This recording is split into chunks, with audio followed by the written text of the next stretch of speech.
ಆದರೆ ದೇವರು ನಮ್ಮನ್ನು ಅದರಿಂದ ಬಿಡಿಸ್ತಾರೆ. ದೇವರು ನಮ್ಮನ್ನು ಅದರಿಂದ ಬಿಡಿಸೋ ದೇವರಾಗಿದ್ದಾನೆ. ಕೆಳಗಡೆ ಹೋದ 23ನೇ ಕೀರ್ತನೆ ಬಾಯಿಪಾಠ ಬರ್ತದಲ್ಲ ನಿಮಗೆ. ಆತನು ಹಸಿರುಗಾವಲುಗಳಲ್ಲಿ ನನ್ನನ್ನು ಹಸಿರುಗಾವಲಲ್ಲಿ ನಮ್ಮನ್ನು ತಂಗಿಸ್ತಾನೆ. ವಿಶ್ರಾಂತಿಕರವಾದ ನೀರುಗಳ ಬಳಿಗೆ ಬರಮಾಡುತ್ತಾನೆ. ಇದೆಲ್ಲ ವಿವರಿಸಕ್ಕೆ ಟೈಮ್ ಇಲ್ಲ, ನಿಮಗೆ ಗೊತ್ತಾಯ್ತಲ್ಲ. ಹೇಳು ಮುಂದೆ. ನನ್ನ ಪ್ರಾಣವನ್ನು ಉಜ್ಜೀವಿಸ ಮಾಡುತ್ತಾನೆ.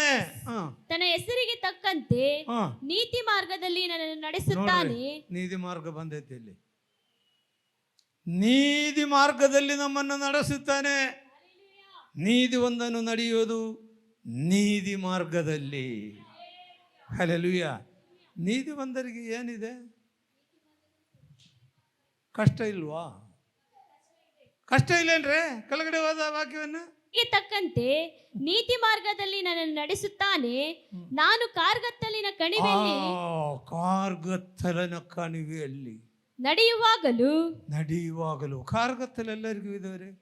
ಕಷ್ಟಗಳಿದೆ, ಪ್ರಯಾಸಗಳಿದೆ, ಸಾಲದ ಬಾಧೆಗಳಿದ್ದಾವೆ. ಹಲ್ಲೆಲೂಯ. ಕಾರ್ಗತ್ತಲು ನೀತಿವಂತರಿಗೆ ಇಲ್ಲ ಅಂತ ತಿಳ್ಕೊಂಡಿದ್ದೀರಾ? ನೀತಿವಂತರ ಅನರ್ಥಗಳು ಅನೇಕವಿದ್ದರೂ ಎಲ್ಲವುಗಳಿಂದ ಬಿಡಿಸುತ್ತಾನೆ. ಯೆಹೋವನೆಲ್ಲವನ್ನ ನಮ್ಮನ್ನು ಬಿಡಿಸ್ತಾನೆ.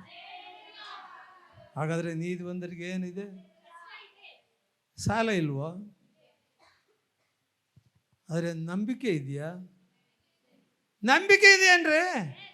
ನೀತಿವಂತನು ನಂಬಿಕೆಯಿಂದಲೇ ಬದುಕುತ್ತಾನೆ. ನನ್ನ ಸಾಲ ತೀರ್ಸಕ್ಕೆ ದೇವರು ಶಕ್ತಿ ನಂಬುದಾಗಿ ನೀನು ನಂಬಿದರೆ ನಿನ್ನ ಸಾಲ ತೀರ್ತದೆ. ಹಲ್ಲೆಲೂಯ. ನನ್ನ ಸಾಲ ತೀರ್ಸಕ್ಕೆ ಬಿಡಿಸ್ತಾನೆ ಎಂಬುದು ನಿನಗೆ ನಂಬಿಕೆ ಇದೆಯಾ? ನಿನ್ನ ಸಾಲ ತೀರ್ಸಕ್ಕೆ ದೇವರು ಶಕ್ತನಾಗಿದ್ದಾನೆ. ದೇವರು ವಾಗ್ದಾನ ಕೊಟ್ಟಿದ್ದಾನೆ.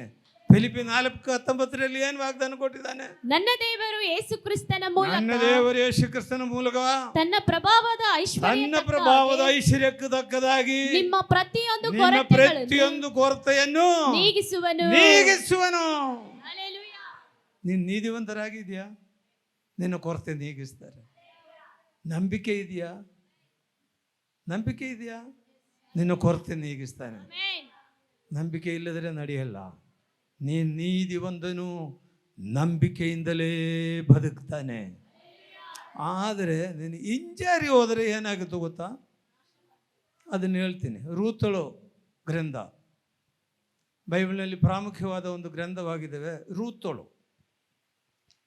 ಹಲ್ಲೆಲೂಯ. ರೂತಳು 1ನೇ ವಾಕ್ಯ ಓದು. 1ನೇ ಅಧ್ಯಾಯ 1ನೇ ವಾಕ್ಯ. ನ್ಯಾಯಸ್ಥಾಪಕರು ಅಳುತ್ತಿದ್ದಾಗ ದೇಶದಲ್ಲಿ ಬರ ಬಂದದ್ದರಿಂದ ಯೆಹೂದ ಪ್ರಾಂತದ ಬೆತ್ಲೆಹೇಮಿನವನೊಬ್ಬನು ತನ್ನ ಹೆಂಡತಿ 2 ಕುಮಾರರು ಇವರ ಸಹಿತವಾಗಿ ಮೋವಾಬ್ ದೇಶದಲ್ಲಿ ವಾಸ ಮಾಡಬೇಕೆಂದು ಹೊರಟು ಹೋದನು. ನೋಡ್ರಿ, ಇದೇ ಬಂದಿರೋದು. ಬೇತ್ಲೆಹೇಮ್ ಅಂದ್ರೆ ಏನು ಗೊತ್ತಾ ನಿಮಗೆ? ಹೋದ ವಾಕ್ಯ ಒಂದೊಂದೇ ಹೇಳು, ಒಂದೊಂದೇ ಅಕ್ಷರ ಬಿಡಿಸಿ. ಅದು ನ್ಯಾಯಸ್ಥಾಪಕರು ಅದಲ್ಲ, ಕೆಳಗಡೆ ಓದು. ಬೆತ್ಲೆಹೇಮಿನವನೊಬ್ಬನು. ಬೆತ್ಲೆಹೇಮ್ ಅಂದ್ರೆ ಏನ್ರಿ? ರೊಟ್ಟಿಯ ಮನೆ. ರೊಟ್ಟಿಯ ಮನೆ ರೀ, ರೊಟ್ಟಿಯ ಮನೆ. ಹಲ್ಲೆಲೂಯ. ಹಾಗಾದ್ರೆ ಬೆತ್ಲೆಹೇಮಿನಲ್ಲಿ ಏನಿದಾವೆ ರೀ? ರೊಟ್ಟಿ ಇದ್ದಾವೆ ಇಲ್ವಾ? ಹಾಗಾದರೆ ಒಂದೊಂದು ಸರ್ತಿ ನೀತಿವಂತರಿಗೆ ಅನೇಕ ಕಷ್ಟಗಳು ಬರ್ತವೆ, ಕಾರ್ಗತ್ತಲೇ ಇರ್ತವೆ. ಆದರೆ ರೊಟ್ಟಿ ಮನೆಯಲ್ಲಿ ಕೂಡ ಕೆಲವು ಟೈಮ್ನಲ್ಲಿ ಏನಿರಲ್ಲ, ರೊಟ್ಟಿ ಇರಲ್ಲ. ಬೇತ್ಲೆಹೇಮಿನಲ್ಲಿ ಅದರ ಹೆಸರೇ ಏನು? ರೊಟ್ಟಿಯ ಮನೆ. ಅಲ್ಲಿ ಏನಾಯಿತು? ಬರಗಾಲ ಆಯಿತು. ಬರಗಾಲ ಆಗಿದ ತಕ್ಷಣ ಈಗ ಅಬ್ರಹಾಮನು ಅದೇ ಮಾಡಿದ್ದು. ಕನಾನ್ ದೇಶಕ್ಕೆ ಬಂದರು, ಕನಗಾಶಕ್ಕೆ ಬಂದರು. ಅಲ್ಲಿ ಬರಗಾಲ ಆದ ತಕ್ಷಣ ಐಗುಪ್ತ ದೇಶಕ್ಕೆ ಓಡೋದ. ಅಲ್ಲಿ ಅನಾಹುತಗಳೆಲ್ಲ ನಿಮ್ಗೆ ಗೊತ್ತಲ್ಲ ಏನೇನಾಯಿತು ಅಂತ. ಇಲ್ಲಿ ಇವರೇನು ಮಾಡಿದ್ದಾರೆ? ಬೇತ್ಲೆಹೇಮಿನಲ್ಲಿ ವಾಸ ಮಾಡ್ತಾ ಇರೋದು. ಬೇತ್ಲೆಹೇಮಿನಲ್ಲಿ ತುಂಬ ಯಾವಾಗಲೂ ಸಮೃದ್ಧಿಯಾದ ಒಂದು ಊರು. ಬೇತ್ಲೆಹೇಮಿನಲ್ಲಿ ಯಾರಾದರೂ ಹುಟ್ಟಿದಾರ ಗೊತ್ತಾ ನಿಮಗೆ? ನಮಗೆ ಯೇಸು ಹುಟ್ಟಿದ ಊರದು. ನಮ್ಮ ಯೇಸು ಹುಟ್ಟಿದ ಊರು ಬೇತ್ಲೆಹೇಮಿನಲ್ಲೇ ಹುಟ್ಟಿದ್ದಾರೆ. ಆ ಊರಲ್ಲಿ ಏನಿಲ್ಲ? ರೊಟ್ಟಿ ರೊಟ್ಟಿ ಯಾವಾಗಲೂ ಸಮೃದ್ಧಿಯಾಗಿದ್ದಾವೆ. ಆದರೆ ಅಲ್ಲಿನೂ ಏನು ಬಂದು ಬರ ಬಂದೈತೆ. ಆದರೆ ನೀತಿವಂತರಿಗೆ ಏನಿದೆ? ಕಷ್ಟಗಳಿದ್ದಾವೆ, ಕಷ್ಟಗಳು ಪ್ರಯಾಸಗಳಿದ್ದಾವೆ. ನಿನ್ನ ನಂಬಿಕೆ ಕಳ್ಕೋಬೇಡ. ನೋಡ್ರಿ, ನೀತಿವಂತನು ನಂಬಿಕೆಯಿಂದಲೇ ಬದುಕ್ತಾನೆ. ಹಲ್ಲೆಲೂಯಾ. ನೀತಿವಂತನು ನಂಬಿಕೆಯಿಂದಲೇ ಬದುಕ್ತಾನೆ. ಬೇತ್ಲೆಹೇಮಿನ ರೊಟ್ಟಿ ಮನೆಯಲ್ಲಿ ರೊಟ್ಟಿ ಇಲ್ಲ ಅಂದ್ರೆ ಕೂಡ ನೀನು ನಂಬಿರೋ ದೇವರು ನಂಬಿಕೆಸ್ತನೋ. ಇಲ್ಲಿ ಏನು ಮಾಡಿದ್ರು, ಒಂದು ಕುಟುಂಬ ಬೇತ್ಲೆಹೇಮ್ ಬಿಟ್ಬಿಟ್ಟ. ಎಲ್ಲಿಗೆ ಹೋದ್ರು ಗೊತ್ತಾ? ಮೋವಾಬು ದೇಶಕ್ಕೆ ಹೋದ. ಮೋವಾಬು ದೇಶಕ್ಕೆ ಹೋದಾಗಲೇ ಮೋವಾಬಿಂದ ಇಷ್ಟು ನಿಮಗೆಲ್ಲ ಎಷ್ಟು ಸರ್ತಿ ಹೇಳಿದ್ರೆ ಗೊತ್ತಾಯ್ತೇನೋ ಗೊತ್ತಿಲ್ಲ. ಶಾಪಗ್ರಸ್ತರವಾದ ಊರು, ಶಾಪಗ್ರಸ್ತವಾದ ಜನಾಂಗಗಳು. ಮೋವಾಬ್ಯರು ಹಳೆ ಒಡಂಬಡಿಕೆ ಕಾಲದಲ್ಲಿ 10 ತಲೆಮಾರುಗಳು ಅವರು ಯೆಹೂದ್ಯಲ್ಲಿ ಹೋಗಂಗಿಲ್ಲ. ಶಾಪಗ್ರಸ್ತರು 10 ತಲೆಮಾರುಗಳು ಯೆಹೂದ್ಯಲ್ಲಿ ಅವರು ಹೋಗಂಗಿಲ್ಲ. ಶಾಪಗ್ರಸ್ತರು. ಹೆಂಗೆ ಶಾಪ ಬಂದದ್ದು ನಿಮಗೆ ಗೊತ್ತಿಲ್ಲ ಅಂದರೆ ಬೈಬಲ್ ಓದಿ ತಿಳ್ಕೊಳ್ರಿ. ಹಲ್ಲೆಲೂಯಾ. ಹಾಗಾದರೆ ಇವರೇನು ಮಾಡಿದರು? ಮೋವಾಬ್ಯ ದೇಶಕ್ಕೆ ಹೋದರು. ಏನು ಮೋವಾಬ್ ದೇಶಕ್ಕೆ ಹೋಯ್ತು ಅಂದರೆ, ಯೆರೂಸಲೇಮ್ ಎತ್ತರದಲ್ಲಿದ್ದಾರೆ, ಮೋವಾಬ್ ಕೆಳಗಿದ್ದಾರೆ. ಘಟ್ಟ ಇಳಿದು ಮೋವಾಬ್ ದೇಶಕ್ಕೆ ಹೋದರು. ನಿನ್ನ ನಂಬಿಕೆ ಕಳ್ಕೊಳ್ತೀರಾ? ನೀವು ರೊಟ್ಟಿ ಮನೆಯಲ್ಲಿದ್ದೀವಿ, ಅಲ್ಲಿ ಕಷ್ಟ ಪ್ರಯಾಸ ಅಂತ ಹೇಳಿ ನೀನು ಮೋವಾಬ್ ದೇಶಕ್ಕೆ ಹೊರಡ್ತೀರಾ? ಏನಾಯಿತು ಗೊತ್ತಾ? ಎಲ್ಲ ಕಳ್ಕೊಂಡು. ಹೋಗ್ಬೇಕಾದ್ರೆ ಚೆನ್ನಾಗಿದ್ದ.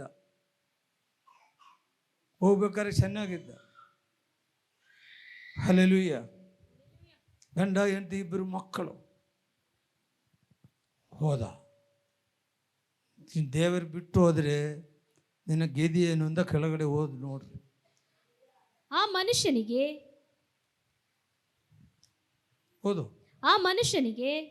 ಎಲಿಮೆಲೆಕನೆಂದು ಅವನ ಹೆಂಡತಿಗೆ ನವೋಮಿ ಎಂದು 2 ಮಕ್ಕಳಿಗೆ. ಅವನ ಹೆಸರೇನು? ಎಲಿಮೆಲೆಕನು. ಅವನ ಹೆಂಡತಿ ಹೆಸರು ನವೋಮಿ. 2 ಮಕ್ಕಳಿಗೆ ಮಹಲೋನ್ ಕಿಲ್ಯೋನ್ ಎಂದು ಹೆಸರು. ಯೆಹೂದ ದೇಶಕ್ಕೆ ಸೇರಿದ ಎಫ್ರಾತದಲ್ಲಿರುವ ಬೆತ್ಲೆಹೇಮಿನವರಾದ ಇವರು ಬಂದು ಮೋವಾಬ್ ದೇಶದಲ್ಲಿ ಪ್ರವಾಸವಾಗಿದ್ದಾಗ ನವೋಮಿಯ ಗಂಡನಾದ ಎಲಿಮೆಲೆಕನು ಸತ್ತನು. ಆಕೆಯ 2 ಮಕ್ಕಳೊಡನೆ ಉಳಿದಳು. ಈ ಮಕ್ಕಳು ಓರ್ಫಾ, ರೂತ್ ಎಂಬ ಹೆಸರುಳ್ಳ 2 ಮೋವಾಬ್ ಸ್ತ್ರೀಯರನ್ನು ಮದುವೆ ಮಾಡಿಕೊಂಡು ಸುಮಾರು 10 ವರ್ಷ ಅಲ್ಲಿದ್ದ ಮೇಲೆ 2 ತೀರಿ ಹೋದರು. ಸಾಕ್ರೆ 10 ವರ್ಷನೇ ಇದ್ದಿದ್ದಲ್ಲಿ. ಎಲ್ಲಿ? ಮೋವಾಬ್ ದೇಶದಲ್ಲಿ. ಏನಾಯ್ತು ಗೊತ್ತಾ? 3 ವಿಧವೆಯವರು. 3 ವಿಧವೆ ಬೇಕಾಯ್ತ್ರಿ. ಗಂಡು ಮಕ್ಕಳು ಇಲ್ಲೇ ಇಲ್ಲ.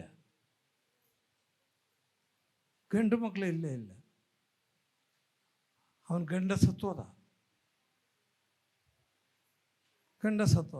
ಮಕ್ಕಳೇನು ಮಾಡಿದರು? ಅಲ್ಲೇ ಮೋವಾಬ್ ಸ್ತ್ರೀಯರನ್ನೇ ಮದುವೆ ಮಾಡಿದರು. ಏನಾಯಿತು? ಮಕ್ಕಳು ಸತ್ತೋದ. ಯಾಕ್ರೆ 3 ಹೆಣ್ಮಕ್ಳು ವಿಧವೆಯರಾಗಿದ್ದು? ಸ್ವಲ್ಪ ಯೋಚನೆ ಮಾಡ್ರಿ. ಯಾಕೆ? ಇವರು ಎಲ್ಲಿ ಇದ್ದವರು ಈಗ ಎಲ್ಲಿ ಬಂದಿದ್ದಾರೆ?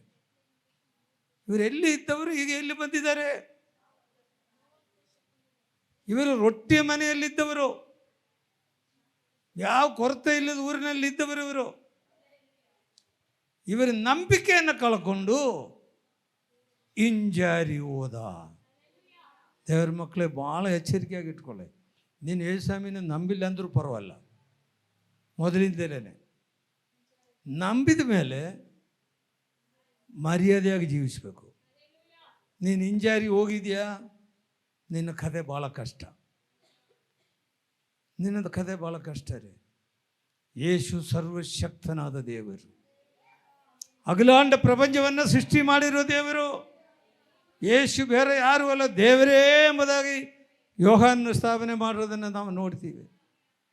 ಮಹಾದೇವರು ಎಂದು ಹೇಳ್ತಾ ಇದ್ದಾರೆ. ಮಹಾದೇವರು. ಆ ದೇವರನ್ನ ನೀವು ಹೆಂಗಿದ್ರು ನಂಬಿದ್ದೀರಾ?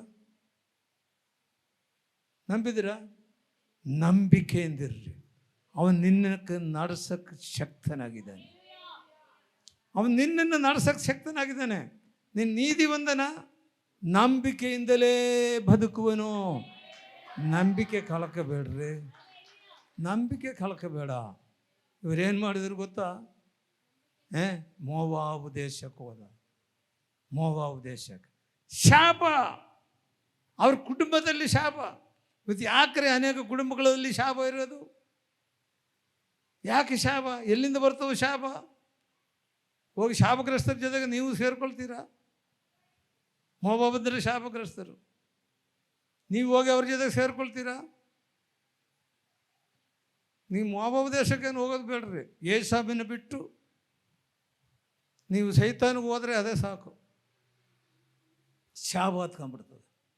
ದೇವರನ್ನ ಬಿಟ್ಟು ನಿನಗಿಷ್ಟ ಬಂದಂಗೆ ನಡೆದರೆ ನಿನ್ನ ಕುಟುಂಬದಲ್ಲಿ ಶಾಪ. ಹಲ್ಲೆಲೂಯಾ. ನಾನು ಹೇಳ್ತಾ ಇಲ್ಲ, ವಾಕ್ಯ ಹೇಳ್ತಾ ಇದ್ದಾರೆ. ಇವರೊಳ್ಳೆ ಬೇದಲೆಹೇಮಿನಲ್ಲಿ, ನಮ್ಮ ಯೇಸು ಸ್ವಾಮಿ ಹುಟ್ಟಿದ ಊರಲ್ಲಿ ಬದುಕಿರುವ ಒಂದು ಕುಟುಂಬ. ಬೇದಲೆಹೇಮಿನಿಂದ ರೊಟ್ಟಿಯ ಮನೆಯಿಂದ ಹೆಸರು ಬಿದ್ದ ಊರು, ರಾಜಾದಿರಾಜನ ಹುಟ್ಟು ಬಂದಿರೋ ಊರು. ಈ ಕಥೆ ನಡೀತಿರ್ಬೇಕಾದ್ರೆ ಯಾವಾಗ ಯೇಸು ಸ್ವಾಮಿನೇ ಹುಟ್ಟಿರಲಿಲ್ಲ, ಅದಕ್ಕಿಂತ ಮುಂಚೆ. ಅದಾದಮೇಲೆ ಯೇಸು ಸ್ವಾಮಿ ಬೇದಲೆಹೇಮಿನಲ್ಲಿ ಹುಟ್ಟಿರೋದು. ಹಲ್ಲೆಲೂಯಾ. ಅಂದ ಒಂದು ರೊಟ್ಟಿಯ ಮನೆಯಲ್ಲಿ ಅನ್ಯೋನ್ಯತೆಯಲ್ಲಿದ್ದ ನೀನು ಗಟ್ಟ ಇಳಿದು ನಿನ್ನ ಇಷ್ಟ ಬಂದಂಗೆ ಜೀವಿಸಿದರೆ ಶಾಪ 100% ಗ್ಯಾರಂಟಿ. ಶಾಪ 100% ಗ್ಯಾರಂಟಿ ನಿನಗೆ. ದೇವರ ವಾಕ್ಯವನ್ನು ಬಿಟ್ಟು ನಿನಗಿಷ್ಟ ಬಂದಂಗೆ ಜೀವಿಸಿದರೆ ಶಾಪ. ಶಾಪ. ಇಲ್ಲಿ ಏನಾಯ್ತು ರೀ? 3 ವಿಧೇವರ್ರಿ. ಅವಳು ಏನು ಮಾಡಿದ್ರು ಗೊತ್ತಾ? ಅಲ್ಲಿ ಶ್ಯಾಮ ಬಂದಾಗ, ರೊಟ್ಟಿ ಮನೆಯಲ್ಲಿದ್ದಾಗ ಗಂಡನಿಗೆ ಚುಚ್ಚಿದ. ಇಲ್ಲಿ ಇದ್ರೆ ಏನು ರೀ, ಶ್ಯಾಮ ಬರ್ತದೆ, ನಾವು ಹೋಗೋಣ ನಡಿ ಹೇಳಿ ಕರ್ಕೊಂಡು ಹೋದಾಗ ಏನಾಯಿತು? ತಿಂದ. ಅಲ್ಲಿ ಏನೇನು ಸಿಕ್ಕುತ್ತೆಲ್ಲ ತಿಂದ. ಏನಾಯಿತು? ಗಂಡ ಸತ್ತೋದ, ಮಕ್ಕಳಿಬ್ಬರು ಸತ್ತೋದ. ಬೇಕಾಯ್ತೇನ್ರಿ? ಆ ಗಂಡ ಸತ್ತೋಗಲಾದರೂ ಇವಳಿಗೆ ಮಾನಸಾಂತರ ಹೊಂದಿ ವಾಪಸ್ ಬಂದಿದ್ರೆ 2 ಮಕ್ಕಳಾದರೂ ಉಳಿಯೋರು. ಅದನ್ನು ಮಾಡಿಲ್ಲ ಅವಳು. ಗಂಡ ಸತ್ತ, 2 ಮಕ್ಕಳು ಸತ್ತ. ಕಡೆಗೆ ಇವಳಿಗೆ ಮನವರಿಕೆ ಆಯಿತು. ನಾನು ರೊಟ್ಟಿ ಮನೆಯನ್ನು ಬಿಟ್ಟು ಬಂದುಬಿಟ್ಟಿದ್ದೀನಿ. ನಾನು ಮಾಡಿರೋ ತಪ್ಪು. ನಮ್ಮ ಕುಟುಂಬದಲ್ಲಿ ಶಾಪ ಆಯಿತು. ನಮ್ಮ ಕುಟುಂಬದಲ್ಲಿ ಶಾಪ. ಸಾಲದ ಬಾಧೆ ನಿಲ್ಲಕ್ಕೆ ಸಾಧ್ಯವಿಲ್ಲ. ಬೇರೆಯವ್ರು ಬಂದು ಕುತ್ತಿಗೆ ಇಚ್ಛಕ ಪರಿಸ್ಥಿತಿ ಬಂದೈತೆ. ನಾಳೆ ಸಾಲ ತೀರಿಸಿಲ್ಲ ಅಂದರೆ ಬಂದು ಕುತ್ತಿಗೆ ಇಚ್ತಾರೆ. ಹಲ್ಲೆಲೂಯಾ. ಯಾಕ್ರೆ ಇದು? ದೇವರನ್ನ ಬಿಟ್ಟು ಹೋಗ್ತೀರಾ, ಗಟ್ಟ ಇಳಿತೀರಾ, ಗಟ್ಟ ಎತ್ತೀರಾ?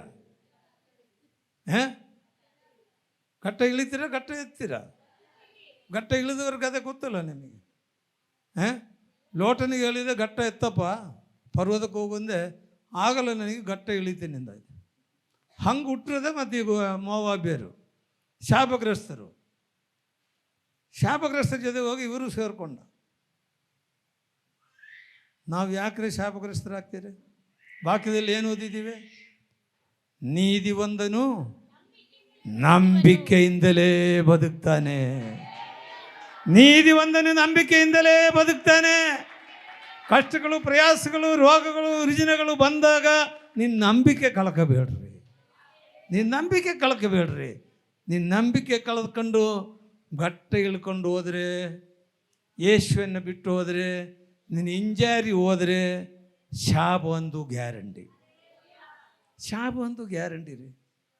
ಇವ್ರ ಕಥೆ ನೋಡಿದ್ರೆ ಭಾಳ ಕಷ್ಟದ ಪರಿಸ್ಥಿತಿ ಆಗ್ಬಿಡ್ತು. ಹಲ್ಲೆಲೂಯಾ.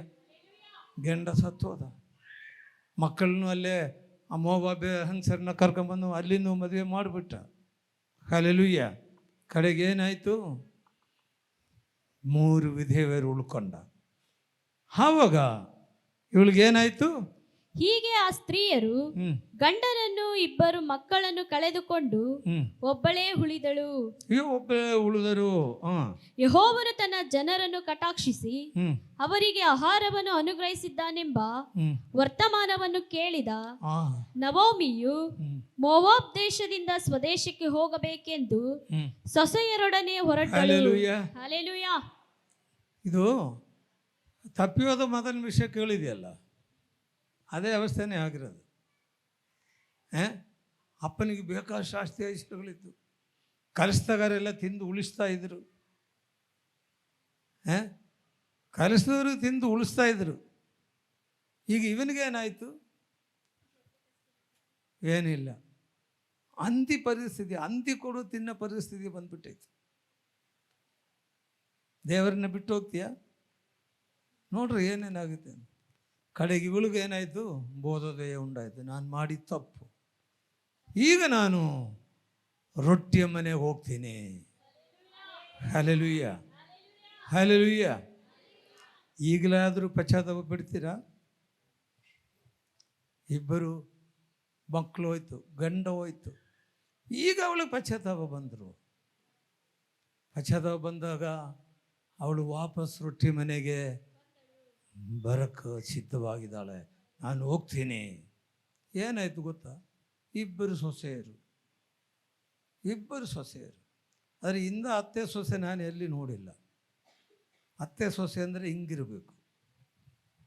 ಅತ್ತೆ ಏನು ಮಾಡಿದ್ರು ನೋಡ್ರಿ? 2 ಸೊಸೆಯರನ್ನ ಹಿಡ್ಕೊಂಡು ಮುತ್ತಿಟ್ಟರು. ಇಂದ ಅತ್ತೆ ಎಲ್ಲನೂ ಸಿಗುತ್ತಾ? ಸೊಸೆಯನ್ನು ಮುತ್ತಿಡುವ ನೋಡ್ರಿ, ಮುತ್ತಿಟ್ರು. ಓದ ವಾಕ್ಯವನ್ನ. 2 ಸೊಸೆಯರೊಡನೆ ತಾನಿದ್ದ ಸ್ಥಳದಿಂದ ಯೆಹೂದ ದೇಶಕ್ಕೆ ಹೋಗುವ ದಾರಿಯಲ್ಲಿ ಅವರಿಗೆ ತಿರುಗಿ, ನಿಮ್ಮ ತವರು ಮನೆಗೆ ಹೋಗಿರಿ. ನೀವು ನನ್ನನ್ನು ಮರಣ ಹೊಂದಿದ ನನ್ನ ಮಕ್ಕಳನ್ನು ಪ್ರೀತಿಸಿದಂತೆ ಯೆಹೋವನು ನಿಮ್ಮನ್ನು ಪ್ರೀತಿಸಿ ನಿಮಗೆ ಕೃಪೆ ಮಾಡಲಿ. ನೀವಿಬ್ಬರು ಮದುವೆಯಾಗಿ ಗಂಡನ ಮನೆಯಲ್ಲಿ ವಿಶ್ರಾಂತಿಯಿಂದಿರುವಂತೆ ಯೆಹೋವನು ಅನುಗ್ರಹಿಸಲಿ ಎಂದು ಹೇಳಿ ಅವರನ್ನು ಮುತ್ತಿಟ್ಟರು. ಹಲ್ಲೆಲೂಯಾ. ಯಾಕೆ? ಈಗ ಚೇಂಜ್ ಆಯಿತು. ನಾನು ತಪ್ಪು ಮಾಡಿದ್ದೇನೆ, ದೇವರನ್ನ ಬಿಟ್ಟು ಬಂದಿದ್ದೀನಿ. ನನಗೆ ಜೀವಿಸುವ ದೇವರನ್ನ ಬೇಕು. ಅಲ್ಲಿ ಭಾಳ ಸಮೃದ್ಧಿಯಾದ ದೇಶ, ನಾನು ಹೋಗ್ತೀನಿ. ಸೊಸೆಯರನ್ನ 2 ಹಿಡ್ಕೊಂಡು ಮುತ್ತಿಟ್ಟಳು. ಹಲ್ಲೆಲೂಯಾ. ನೀವು ಇಲ್ಲೇ ಇರು, ನಾವು ಹೋಗ್ತೀನಿ ಅಂತ. ಯಾಕೆ? ಮೋವಾಬ್ಯ ಸ್ತ್ರೀಯರು 10 ತಲೆಮಾರುಗಳು ಯೆಹೂದ ದೇಶಕ್ಕೆ ಬರೋಂಗಿಲ್ಲ, ದೇವರನ್ನ ಆರಾಧನೆ ಮಾಡೋಂಗಿಲ್ಲ. 10 ತಲೆಮಾರುಗಳಂದರೆ ಎಷ್ಟೋ, ಸುಮಾರು ಎಷ್ಟೋ ವರ್ಷಗಳು, 1000 ವರ್ಷಗಳು. ಹಲ್ಲೆಲೂಯಾ. ಆದರೆ ರೂತಳು ಏನಂದ್ರೆ ಗೊತ್ತಾ? ಅವಳೊಂದು ತೀರ್ಮಾನ ತಗೊಂಡ್ರು. ಹಲ್ಲೆಲೂಯಾ. ಆ ತೀರ್ಮಾನ ಸ್ವಲ್ಪ ಓದ ತೀರ್ಮಾನವನ್ನು ನೋಡ್ರಿ. 16-17ನೇ ವಾಕ್ಯ. ನಿನ್ನನ್ನು ಬಿಟ್ಟು ಹಿಂದಿರುಗಬೇಕೆಂದು ನನ್ನನ್ನು ಒತ್ತಾಯ ಪಡಿಸಬೇಡ. ನೀನು ಎಲ್ಲಿಗೆ ಹೋದರೂ ನಾನು ಅಲ್ಲಿಗೆ ಬರುವೆನು. ನೀನು ವಾಸಿಸುವಲ್ಲಿ ನಾನು ವಾಸಿಸುವೆನು. ನೀನು ಎಲ್ಲಿಗೆ ಹೋಗ್ತೀರಾ ಅಲ್ಲಿಗೆ ನಾನು ಬರ್ತೀನಿ. ನೀನು ವಾಸ ಮಾಡೋ ಜಾಗದಲ್ಲಿ ನಾನು ಇರ್ತೀನಿ. ನಿನ್ನ ಜನರೇ ನನ್ನ ಜನರು, ನಿನ್ನ ಜನರೇ ನನ್ನ ಜನರು. ನಿನ್ನ ದೇವರೇ ನನ್ನ ದೇವರು, ನಿನ್ನ ದೇವರೇ ನನ್ನ ದೇವರು. ನೀನು ಸಾಯುವಲ್ಲೇ ನಾನು ಸಾಯುವೆನು. ಹಲ್ಲೆಲೂಯಾ. ನಿನ್ನ ದೇವರೇ ನನ್ನ ದೇವರು, ನನ್ನ ದೇವರು. ಈಗ ನಾವೇನು ಮಾಡ್ತೀವಿ? ಸ್ವಲ್ಪ ಯೋಚನೆ ಮಾಡ್ರಿ. ಕೆಲವರು ಇಲ್ಲಿಂದ ಬಿಟ್ಟು ಹೋಗಿ ಅನ್ಯ ಜನರು ಕೇಳ್ತಾರೆ, ನಿನ್ನ ದೇವರೇ ನನ್ನ ದೇವರು. ಇದು ಹಂಗಲ್ರೇ. ಇದು ಮೋವಾಬ್ಯ ಹೆಂಗಸು ರೂತಳು ಹೇಳ್ತಾ ಇದ್ದಾಳೆ, ನಿನ್ನ ದೇವರೇ ನನ್ನ ದೇವರು. ನೀನು ಸಾಯತ್ತಂಗಲೇ ನಾನು ಸಾಯ್ತೀನಿ. ಹಲ್ಲೆಲೂಯಾ. ಅಪೊಸ್ತಲನಾದ ಪೌಲನು ಮಾತು ಹೇಳ್ತಾರೆ. ರೋಮಾಪುರದವರ ಪತ್ರಿಕೆ ನೋಡ್ರಿ, 8ನೇ ಅಧ್ಯಾಯ 35 ವಾಕ್ಯಗಳು ನೋಡು. ರೋಮಾಪುರದವರ ಪತ್ರಿಕೆ 8ನೇ ಅಧ್ಯಾಯ. ಕ್ರಿಸ್ತನ ಪ್ರೀತಿಯಿಂದ ಹ್ಮ್ ನಮ್ಮನ್ನು ಅಗಲಿಸುವವರು ಯಾರು? ಕ್ರಿಸ್ತನ ಪ್ರೀತಿಯಿಂದ ನನ್ನನ್ನು ಅಗಲಿಸುವರು ಯಾರು? ಕಷ್ಟವೋ ಸಂಕಟವೋ, ಕಷ್ಟವೋ ಸಂಕಟವೋ, ಹಿಂಸೆಯೋ, ಅನ್ನವಿಲ್ಲದಿರುವುದು, ಅನ್ನವಿಲ್ಲದೆಲ್ಲ ಇರುವುದು, ವಸ್ತ್ರವಿಲ್ಲದಿರುವುದು, ವಸ್ತ್ರವಿಲ್ಲದೆಲ್ಲ ಇರುವುದು, ಗಂಡಾಂತರವೋ, ದಂಡಾಂತರವೋ, ಖಡ್ಗವೋ, ದೇವರೇ, ಹ್ಮ್ ನಾವು ನಿನ್ನ ನಿಮಿತ್ತ ದಿನವೆಲ್ಲ ಕೊಲೆಗೆ ಗುರಿಯಾಗಿದ್ದೇವೆ. Hallelujah, hallelujah. ಕ್ರಿಸ್ತನ ಪ್ರೀತಿಯಿಂದ ನಮ್ಮನ್ನು ಅಗಲಿಸೋರು ಯಾರ್ರಿ? ಯಾರಿಗೇನು ಆಗಲಿಕ್ಕೆ ಸಾಧ್ಯ ಇದೆಯಾ? ಸೈತಾನ್ ನಿನಗೆ ಅಗಲಿಸಕ್ಕೆ ಸಾಧ್ಯ ಇದೆಯಾ? ಆ ಪ್ರೀತಿಯನ್ನು ಬಿಟ್ಟು ಹೋಗಬೇಡ್ರಿ. ನೀನು ಗಟ್ಟ ಇಳಿದು ಹೋಗಬೇಡ್ರಿ. ಹಲ್ಲೆಲೂಯ. ನೀನು ಒಳ್ಳೆ ರೊಟ್ಟಿಯಲ್ಲಿ ಮನೆಯಲ್ಲಿದ್ದೀರಿ. ನಾವು ನೀತಿವಂತರಾಗಿದ್ದೀವಿ. ನೀತಿವಂತರಿಗೆ ಕಷ್ಟಗಳು ಪ್ರಯಾಸಗಳು ಇದ್ದಾವೆ ಇಲ್ವಾ? ಆದರೆ 23ನೇ ಕೀರ್ತನೆಯಲ್ಲಿ ಕಾರ್ಗತ್ತಲ ಗಣಿಯಲ್ಲಿದ್ದರು ನಾನು ಕೇಡಿಗೆ ಎದುರದೇನು. ನಾನು ಯಾವ ಕೇಡಿಗೆ ಎದುರೇನು? ಕಷ್ಟದಲ್ಲಿ, ಪ್ರಯಾಸಗಳಲ್ಲಿ, ದುಃಖದಲ್ಲಿ, ಸಾಲದ ಬಾಧಗಳಲ್ಲಿ, ರೋಗದಲ್ಲಿ, ಉರುಜನಗಳಲ್ಲಿ ನಮ್ಮ ಜೊತೆಯಲ್ಲಿರುವ ಒಬ್ಬನಿದ್ದಾನೆ. ಮತ್ತೆ ಯಾಕ್ರೆ ಚಿಂತೆ? ಬಿಟ್ಟು ಹೋಗ್ತೀರಾ? ಹೋಗ್ರಿ. ಏಸಾಮಿಗೆ ಹೇಳಿದರು. ಏಸಾಮಿ ಬೋಧನೆ ನಾನೀಗ ಹೇಳ್ದಂಗೆ ಸ್ವಲ್ಪ ಚೆನ್ನಾಗಿ ಬೋಧನೆ ಹೇಳಿದಾಗ ಕೆಲವರೆಲ್ಲ ಬಿಟ್ಟು ಹೋಗ್ಬಿಟ್ರು. ಶಿಷ್ಯರೇ ಬಿಟ್ಟು ಹೋಗ್ಬಿಟ್ರು. 12 ಮಂದಿ ಶಿಷ್ಯರ ನೀವು ಹೋಗ್ತೀರಾ? ನನ್ನ ಬೋಧನೆ ಇಷ್ಟೇ, ಇರೋದಾದರೆ ಇರು, ಹೋಗೋದಾದರೆ ಹೋಗು. ಹೋಗ್ತೀರಾ? ಪೇತ್ರರು ಏನಂದರು ಗೊತ್ತಿಲ್ವಾ ವಾಕ್ಯಗಳು? ನಿತ್ಯ ಜೀವದ ವಚನಗಳು ನಿಮ್ಮಲ್ಲೇ ಇದ್ದಾವೆ, ನಿನ್ನನ್ನು ಬಿಟ್ಟು ನಾವು ಎಲ್ಲಿಗೆ ಹೋಗಲೇ? ಹಲ್ಲೆಲೂಯ. ನಿನ್ನನ್ನು ಬಿಟ್ಟು ನಾವು ಎಲ್ಲಿಗೆ ಹೋಗಲೇ ಎಂಬುದಾಗಿ ಪೇತ್ರ ಹೇಳಿದಂಗೆ ಇಲ್ಲಿ ಹೇಳ್ತಾ ಇದ್ದಾರೆ, ದೇವರ ಮನೆಯನ್ನು ಬಿಟ್ಟು ಹೋಗಬೇಡ್ರಿ. ಹಲ್ಲೆಲೂಯ. ಕಷ್ಟಗಳು ಬರ್ತವೆ, ಪ್ರಯಾಸಗಳು ಬರ್ತದೆ, ರೋಗಗಳು ಬರ್ತದೆ, ದುಃಖಗಳು ಬರ್ತದೆ, ಸಾಲದ ಬಾಧೆಗಳು ಬರ್ತದೆ. ಆದರೆ ಒಂದು ವಿಷಯ ನೀವು ಮರಿಬೇಡ್ರಿ, ನೀತಿವಂತನ ಕಷ್ಟಗಳು ಅನೇಕ ಇದ್ದರೂ ಕೂಡ ಯೆಹೋವನವೆಲ್ಲವುಗಳಿಂದ ಬಿಡಿಸುತ್ತಾನೆ. ಆದರೆ ಇದು ಯಾರಿಗೆ ಗೊತ್ತಾ? ನೀತಿವಂತನು ನಂಬಿಕೆ ಇಲ್ಲಲೇ ಬದುಕ್ತಾನೆ. ಅವರಿಗೆ ಈ ವಾಕ್ಯ ಅನುಭವಿಸೋದು, ಬೇರೆ ಯಾರಿಗಿಲ್ಲ. ನೀನು ನಂಬ್ತೀರಾ? ಈ ವಾಕ್ಯ ನಿನಗೆ. ಹಲ್ಲೆಲೂಯ. ನಿನ್ನ ನಂಬಿಕೆ ಕಳ್ಕೊಂಡ್ರಿಯಾ, ನೀವು ಮೋವಾಬ್ ದೇಶಕ್ಕೆ ಹೋಗ್ರಿ. ಗಟ್ಟ ಇಳಿದೆಲ್ಲ ನಾವು ಹೋಗ್ರಿ. ಅಲ್ಲೊಬ್ಬನ ಗಟ್ಟ ಇಳಿದು ಹೋದ್ರಲ್ಲ, ಕಳ್ಳರ ಕೈಲಿ ಸಿಕ್ಕೊಂಡಿರೋದು ಗೊತ್ತಲ್ಲ ನಿಮಗೆ. ಕಳ್ಳ ಏನು ಮಾಡಿದ್ರು? ಆ ಬಟ್ಟೆ ಎಲ್ಲ ಸುಲಿಸ್ಬಿಟ್ಟ. ಫಸ್ಟು ರಕ್ಷಣೆ ಎಂಬ ವಸ್ತ್ರ ಸುಲಿಸ್ಬಿಟ್ಟ. ಅರ್ಧ ಪ್ರಾಣನಾಗಿ ಬಿಟ್ಟು ಹೋಗ್ಬಿಟ್ಟ. ದೇವರನ್ನ ಬಿಟ್ಟು ಹೋಗ್ಬೇಡ್ರಿ. ಹಲ್ಲೆಲೂಯ. ನೀನು ಜೀವಿಸೋ ದೇವರನ್ನ ನಂಬಿದ್ದೀರಾ? ಆ ಜೀವಿಸೋ ದೇವರು ನಮ್ಮನ್ನು ನಡೆಸ್ತಾನೆ ಅಂತ ನಂಬಿಕೆ ಇರ್ರಿ. ನೀತಿವಂತನು ನಂಬಿಕೆಯಿಂದಲೇ ಬದುಕ್ತಾನೆ. Hallelujah, hallelujah. ಮದುವೆ ಆಗದೆಲ್ಲ ಇರೋ ಹೆಣ್ಮಕ್ಳಿದ್ದೀರಾ? ನೀವು ನೀತಿವಂತರಾದರೆ ದೇವರು ಬದುಕಿಸ್ತಾರೆ, ಕೊಡ್ತಾರೆ. ಹಲ್ಲೆಲೂಯ. ನಮ್ಮ ತಮ್ಮ ಒಬ್ಬನು ಇಲ್ಲಿ ಬಂದಿದ್ರು. ಅವನು ಆ ಮಗಳದ್ದು ಏನು ಮಾಡಿದ್ರು ಮದುವೆ ಆಗಂಗಿಲ್ಲ. ನಮ್ಮ ಪ್ರಿಯ ವಯಸ್ಸವಳಿಗೆ ಮದುವೆ ಆಗಿ 5 ವರ್ಷ ಆದರೂ ಮದುವೆ ಆಗಿಲ್ಲ. ಏನಪ್ಪ ನೀನು ಹಿಂಗೆ ಮಾಡ್ದೆ, ಊರೆಲ್ಲ ಪ್ರಸಂಗ ಮಾಡ್ಕೊಂಡು ತಿರುಗಾಡ್ತಿದ್ದೆ, ಯಾಕಪ್ಪ? ಅವನು ಹೇಳ್ತಾನೆ, ನಾನು ನೀತಿ ಬಂದನು. 35ನೇ ವಯಸ್ಸಿನಲ್ಲಿ 34ನೇ ವಯಸ್ಸಿನಲ್ಲಿ ಅವಳು ಮದುವೆಯಾಗಿ, ಒಳ್ಳೆ ಹುಡುಗನನ್ನು ಮದುವೆಯಾಗಿ ಕ್ಯಾನಡಾ ದೇಶಕ್ಕೆ ಹೋಗ್ಬಿಟ್ಟ. ಹಾಗಾದರೆ ನೀತಿ ಬಂದನು ನಂಬಿಕೆಯಿಂದಲೇ ಬದುಕ್ತಾನೆ. ಹಲ್ಲೆಲೂಯ. ನಾವು ನಂಬೂರಾಗೋಣ. ದೇವರು ನಮ್ಮನ್ನು ಆಶೀರ್ವದಿಸಲಿ. ಇವತ್ತೊಂದು ತೀರ್ಮಾನದಿಂದ ಇಲ್ಲಿಂದ ಹೋಗ್ಬೇಕು ನಾವು. ನಾನು ಜೀವಿಸಿದರೆ ಯೇಸುಗೋಸ್ಕರ. ಅಪೊಸ್ತಲನಾದ ಪೌಲನು ಹೇಳ್ತಾನೆ, ಆ ವಾಕ್ಯ ಮತ್ತೊಂದು ಸರ್ತಿ ಓದು. ಕ್ರಿಸ್ತನ ಪ್ರೀತಿಯಿಂದ ನಮ್ಮನ್ನು ಅಗಲಿಸೋರು ಯಾರು? ಕಷ್ಟವೋ, ಸಂಕಟವೋ, ಹಿಂಸೆಯೋ, ಅನ್ನವಿಲ್ಲದೆಲ್ಲ ಇರುವುದೋ, ವಸ್ತ್ರವಿರುವುದಿಲ್ಲ. ಈಗ ಅನ್ನವಿಲ್ಲದೆಲ್ಲ ಇದ್ದಾಗಲೇ ಮತ್ತೆ ಇವರು ಹೋಗಿದ್ದು. ರೊಟ್ಟಿಯ ಮನೆಯಿಂದ ಹೋಗ್ಬಿಟ್ಟ, ಅನ್ನ ಇರಲಿಲ್ಲ. ಹಲ್ಲೆಲೂಯ. ಅನ್ನವಿಲ್ಲದಲೇ ಇದ್ರೆ ವಸ್ತ್ರವಿಲ್ಲದಲೇ ಇರುವುದೋ ಗಂಡಾಂತರವೋ ಗಂಡಾಂತರವೋ ಖಡ್ಗವೋ.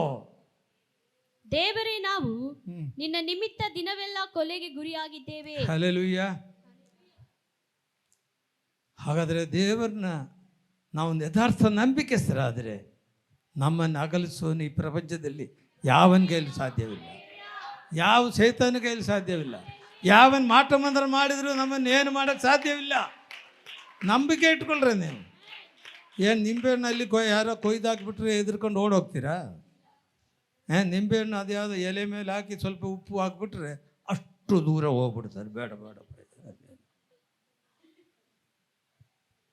ನಾನು ಹೇಳಿದ್ದು ಕರೆಕ್ಟ್ ಅಲ್ಲ? ಹಳ್ಳಿಗಳಿಗೊಂದು ಸ್ವಲ್ಪ ಒಂದು ನಿಂಬೆಹಣ್ಣು ಒಂದು ಎಲೆಯನ್ನು ಸ್ವಲ್ಪ ಉಪ್ಪು ಹಾಕ್ಬಿಟ್ರೆ ಆ ಏರಿಯಾದಾಗ ಎಲ್ಲಿ ಹೋಗಲ್ಲ, ಹೆಂಗೆ ಹೋಗ್ಬಿಡ್ತಾರೆ.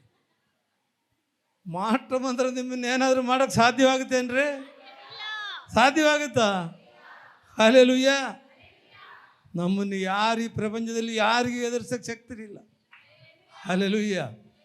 ಯೇಸು ಕ್ರಿಸ್ತನ ನಂಬಿಕೆಯಿಂದ ನಮ್ಮನ್ನು ಅಗಲಿಸೋರು ಯಾರೂ ಇಲ್ಲ. ಇದೊಂದು ತೀರ್ಮಾನದಿಂದ ಹೋಗೋಣ. ನಾನು ನಂಬ್ತೀನಪ್ಪ, ನಾನು ನೀತಿವಂತನಾಗಿ ಜೀವಿಸ್ತೇನೆ. ಹಲ್ಲೆಲೂಯ. ಈ ನಂಬಿಕೆಯಿಂದ ನಾವು ಬದುಕೋಣ. ದೇವರು ನಮ್ಮನ್ನು ಆಶೀರ್ವದಿಸಲಿ. ನಾವು ಪ್ರಾರ್ಥನೆ ಮಾಡೋಣ.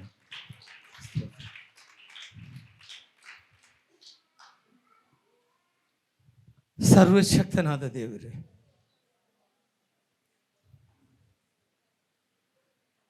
ನೀತಿವಂತನು ನಂಬಿಕೆಯಿಂದಲೇ ಬದುಕ್ತಾನೆ ಅಂತ ನಿನ್ನ ವಾಕ್ಯದಲ್ಲಿ ನಾವು ನೋಡಿದ್ದೀವಲ್ಲಪ್ಪ. ನಿನ್ನ ರಕ್ತದಿಂದ ತೊಳೆಯಲ್ಪಟ್ಟು ಪಾಪಗಳೆಲ್ಲ ಹರಿಕೆ ಮಾಡಿ ನಾವು ನೀತಿವಂತರಾಗಿ ನೀನೇ ನಮ್ಮನ್ನು ಮಾಡಿದೆಯಲ್ಲಪ್ಪ.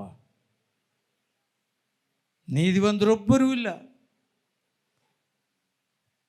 ಎಲ್ಲರೂ ಪಾಪ ಮಾಡಿ ದೇವರ ಮಹಿಮೆಯನ್ನು ಕಳ್ಕೊಂಡ್ರು ಎಂಬುದಾಗಿ ವಾಕ್ಯದಲ್ಲಿದ್ದರೂ ಕೂಡ ನಮ್ಮ ಪಾಪವನ್ನೆಲ್ಲ ನಿನ್ನ ಶಿಲುಬೆ ಹತ್ರ ತಂದು ನಿನ್ನ ರಕ್ತದಿಂದ ನಮ್ಮನ್ನು ತೊಳೆದು ನಮ್ಮನ್ನು ನೀತಿವಂತರನ್ನಾಗಿ ಮಾಡಿದೆಯಲ್ಲಪ್ಪ ಕರ್ತನೆ. ನೀತಿವಂತರು ನಂಬಿಕೆಯಿಂದಲೇ ಬದುಕ್ತಾರೆ ಎಂಬುದಾಗಿ ನಾವು ವಾಕ್ಯದಲ್ಲಿ ನೋಡ್ತೀವಪ್ಪ. ನಂಬಿಕೆ ಕಳ್ಕೊಳ್ಳೋದೇಲೆ ಕರ್ತನೆ, ನಾವು ನೀತಿವಂತರಾಗಿ ಜೀವಿಸುವಂಥ ಸಹಾಯ ಮಾಡಪ್ಪ. ಜೀವನದಲ್ಲಿ ಕಷ್ಟಗಳು ಪ್ರಯಾಸಗಳು ಬರ್ತದಪ್ಪ, ರೋಗಗಳು ಬರ್ತದೆ, ರುಜಿನಗಳು ಬರ್ತದೆ, ಕಷ್ಟಗಳು ಬರುತ್ತೆ, ಅಪಘಾತಗಳು ಬರ್ತದೆ. ಆದರೆ ನಿನ್ನನ್ನು ಬಿಟ್ಟು ನಾವು ಯಾವತ್ತೂ ಜೀವಿಸೋದಿಲ್ಲಪ್ಪ ಕರ್ತನೆ. ನಿನ್ನನ್ನು ಬಿಟ್ಟು ನಿನ್ನನ್ನು ಅಗಲಿಸೋದಕ್ಕೆ ಯಾರ ಕೈಯಲ್ಲಿ ಸಾಧ್ಯವಿಲ್ಲಲ್ಲಪ್ಪ. ನಾವು ನಂಬಿಕೆಯಿಂದ ಜೀವಿಸ್ತಾ ಇದ್ದೀನಪ್ಪ. ನಿನ್ನ ಬರುವಣಿಗೆ ಎಷ್ಟು ಹತ್ತಿರವಾಗಿದೆ ಕರ್ತನೆ. ಯೇಸು ಇಲ್ಲಿ ಸೇರಿ ಬಂದರೆ ಜನರನ್ನು ಕರುಣಿಸಪ್ಪ, ಆಶೀರ್ವದಿಸಪ್ಪ.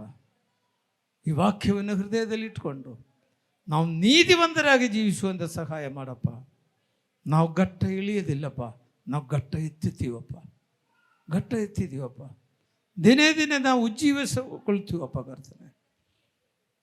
ನಮ್ಮನ್ನು ಕರುಣಿಸು, ಬಲಪಡಿಸು, ಶಕ್ತಿಗರಿಸು. ಯೇಸು ಕ್ರಿಸ್ತನ ನಾಮದಲ್ಲಿ ಬೇಡಿತೀವಿ ತಂದೆಯೇ, ಆಮೇನ್ ಆಮೇನ್. ಸ್ತೋತ್ರ ಕರ್ತನೆ. ಪ್ರಿಯ ವೀಕ್ಷಕರೇ, ಈ ಕಾರ್ಯಕ್ರಮವು ನಿಮಗೆ ಆಶೀರ್ವಾದಕರವಾಗಿದ್ದರೆ ನಮ್ಮೊಂದಿಗೆ ಸಂಪರ್ಕಿಸಿ. ದೂರವಾಣಿ ಸಂಖ್ಯೆ 9886245557 ಮತ್ತು 9742581955.